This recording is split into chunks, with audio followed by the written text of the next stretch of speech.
Absolutely. Joined by Siena head coach Patsos, seniors Brett Bisping and Javion Ogunyemi. Coach, if you could please me with an opening statement. I was really proud of Javion. Got his 1,000th point on the free throw that sealed the win. Good job, Javion. That's a huge free throw. We went 1 for 2 down the stretch in free throws, and we preach that. Because 0 for 2s hurt you. 1 for 2s keep you in the, and that made it 3 points. And therefore, the worst thing they could do was tie. I almost was going to have them missing anyways because they didn't have a timeout left for 2.1 seconds because then they can't run a real play.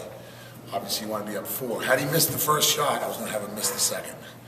So they can't run Valpo, but I'd rather have him have his 1,000 point. Tremendous crowd.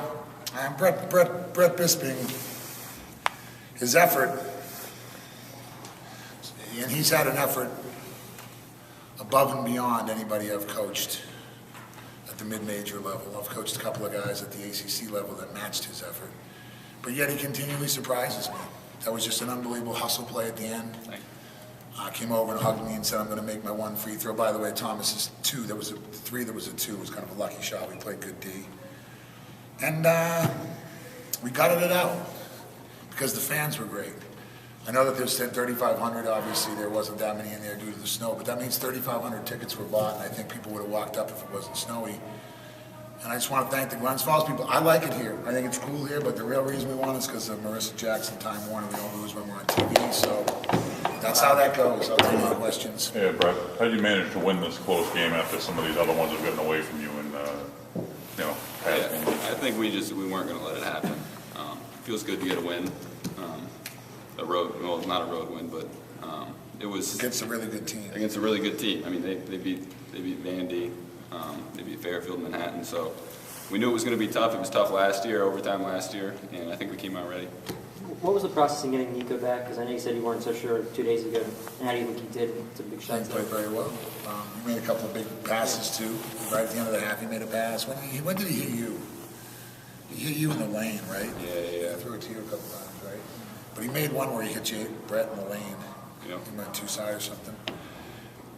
He's a scorer. He's a battler. He was out there cheering. He wanted to win. At the end, he's like, I'm ready to go back in, because, I took him out and Santi was playing well. And you can't have, too many guys, but you can never have enough of Nico. And I think that our older guys have, hey, we need you, but you don't have to take 50 shots.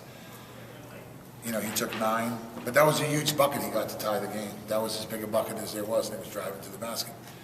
I want him to be healthy. But I don't play doctor, and if he's 80, 85, 90, he has been seeing an outside physical therapist, which is helping him. But he was at practice yesterday and walked out and said, I'm going. And he looked good and he went. And I think there was a few things he couldn't do today defensively and stuff, but guy ends up with 16 points. We probably don't win that game without him. Why did you decide to start Levon at the point, and what do you think he gave you? It's my little there's only, I got to start sleeping at night, because I'm not. Because I'm worried, losing. You wake up at 3 and 4 in the morning, and I didn't want to tell this, but I'll tell singles. You guys knew about my Dennis Johnson thing. He's kind of like Dennis Johnson. Dennis Johnson was a 4-man in high school and a 3-man at Pepperdine, and Dennis Johnson's point guard at Pepperdine got hurt. They switched him to the point guard position, and you and I had spoken about that, so you know that this is true. Larry Bird, that little thing I read about Larry Bird, the next excerpt in that thing was that Dennis Johnson was the best player he ever played with that didn't have a position. Lamont Long doesn't have a position. You got those two, you got to play Santi, he only knows the 3, I can't be teaching him on the fly. Keith can go to the 2, Nico's clearly a 2. Javion knows the 5 and 4, Brett can play the 4 and 3, but Lamont can play them all. And all of a sudden, the one is just sitting there, because I want Keith scoring. Keith has to learn to play a little bit. I'll get the question out. I don't mind his fouls. He's got to learn to play with 2 fouls, and then 3 fouls, and then 4 you can still play but not foul. But also like about to foul when he has 2 fouls. In other words, it's not anybody's fault. But Levon Long can play a lot of positions. And the one thing, it's just that's really the story of Dennis Johnson. It went from 4 in high school to 3 at Pepperdine to starts playing the point guard. And Levon, when you look at it, he just kind of had 10 points, 5 rebounds, 3 assists, 2 assists. His block was huge. He's learning the offense. One time at the end of the game, I wanted him to run a play, and he didn't. He went for it and tried to score. It didn't work. I said, how'd that work out? He said, my fault. It didn't work. On to the next play. Good answer. Good answer. He's growing up. We'll take it one day at a time with him, but let's grow it up. But that's kind of where I got that single ace was from them, was the Dennis Johnson mindset, because they played big, and Larry Bird was a 3, and the Rangers clearly a 2, and not a 1. Okay, I'll just play point guard. Jimmy, you touched on it earlier in the week that your team was having trouble closing out games, but today that's exactly what they did. Just what do you think about your team's performance at the end of the game today? Great leadership and coaching. I think the players did it.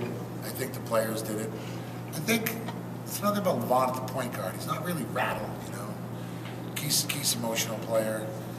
I thought one of the big plays at the end was Javion got a couple, but Javion came up and got the ball. Like, we could have messed up that situation at the end. They were kind of playing good D, and they didn't think our center would run up and got it. But he ran a second off the clock and then got fouled. Then he makes his first, which is gigantic.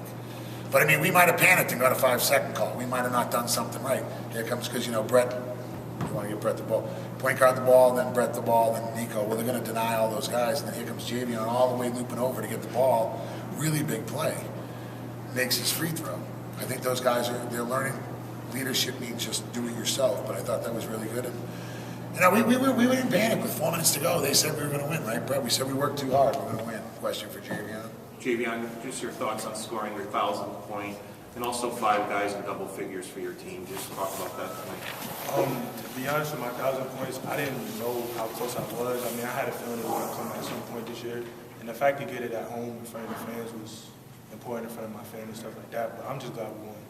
Last time you lost. Yeah, last time. Javion, I mean, you guys said in the huddle we're going to win this game with 4 minutes left or whatever it was. I mean, why did you guys believe that even though it hadn't happened last? I think over the last couple of weeks we were just tired of being in the game and not pulling it out. So eventually something has to change, and we just kept saying it, that we're going to win this game. And when you say something, after a while we start to believe it. Do you feel like a win like this, gutting it out, can help propel you to get a couple of wins in a row here? Yeah. Anytime you beat a good team, it's momentum moving forward. But most importantly, we just want to relax on our day off tomorrow and then get back in the gym. Then we got to go. Hofscher's really good. Hofscher's got another good big guy. That guy, I'll tell you, we've watched this team, and we're going to keep playing Bucknell. That coach was, he was disappointed he couldn't see Lake George because of the snow. I said, I don't really control that. But, because they stayed at Lake George, because they wanted us to come up here. But the coaches, they were talking about, they're good, they got a good team. In other words, we've seen Zach Thomas and this guy, Nana Fuhrman, get better. This guy Thomas has gotten better. Because we play them every year, and we got to go back down there next year. And I think they want to come back here and all that kind of stuff. So Thomas and Fallon have really gotten better. We lost a couple of shooters. We got to work on that. O'Reilly had, a couple threes. We got to work on that. But overall, we did really good. We won most of our matchups. It's funny because Brown's their point guard. He might have beaten Levon on the point system, but they were about even, and that's a really good thing for Levon to do. And then Nico, see what Nico does is he lets you win your bench matchup. So onward we move, same starting lineup so we can get that out of the way for the next Hofstra game. And Hofstra's really good. They played Kentucky. I know Joe Mihalik's anxious to get us back. I do know they got the big guy, what's his name, Rokas or something like that, the big guy. And the rest of the team I'll work on in the next 2 days. We're working hard here. We're gonna work hard for the next 11 weeks. To close the game, how big a difference does it make to have Nico out there, Javion, as opposed to, he wasn't he didn't play Florida Gulf Coast, though. I mean, it's just great to have him because he's always got that win and scoring mentality. And when we were down 2, he came down and got a big bucket that tied it up, and we just fed off his energy. Making 3 out of 3s, it's sometimes not always automatic. Easy with us. Brett, Bucknell's been on the top of the Patriot League the last couple of years. 3 years ago, you guys came by a total of 7 points. Some great games overtime, close again this year. What in your mind has made this such a great matchup with another strong opponent? Yeah, well, I think it's 2 good teams. They've always been good, and that's why we want to keep it going because it's a good game. We like to compete. They got the same ideology as us, good school, basketball. They play in an arena. What's cool? They play in an arena, we play in an arena. It's funny, the guy mentioned, hey, it's cool, even though we want to play in time junior school. They play in an arena, we play in an arena. We have high expectations for our program, so do they. They went to the NIT last year. They lost to Monmouth. I don't know what the score was, but they won the regular season. I think they picked 2nd or 3rd this year, and I wouldn't count that team out, I'll tell you that. But you got to keep playing them.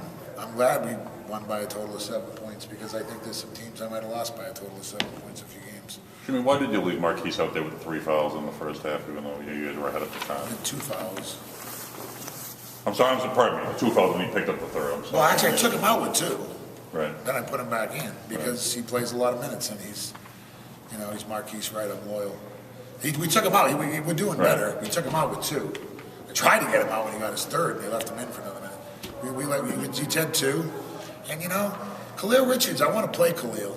Khalil, Kadeem, someone's got to come out of that group. Kadeem was a little better today. I was getting on Kadeem because I think he can be a really good point guard. Khalil's got a lot of stuff going on. He's a freshman, he's academic, and I wanted to play. I've talked to my boss and some other people about Khalil, and he's a good scorer. If Nico doesn't play today, Khalil Richards plays a ton of minutes. With Nico clear, it's harder to play him. But he needed another guy to ball handle. And this is LeVon's first game at the point, so he kind of wanted to throw Keith back in. You know, I'm dumb. I asked the players. But I said to the players, I said to Marquise, we need you out there. Can you give me a few minutes? Don't pick up a third. He said yes. Then I thought he banged into the guy on the press. Fouls are fouls. You know, I don't control that. That's what I mean about learning to play with two. But on the other hand, I don't even want to talk about Santi Shivers. Don't ask me any questions about him because you'll just jinx him. But thank God for him because he gives us a lot of flexibility. See you guys. Thanks.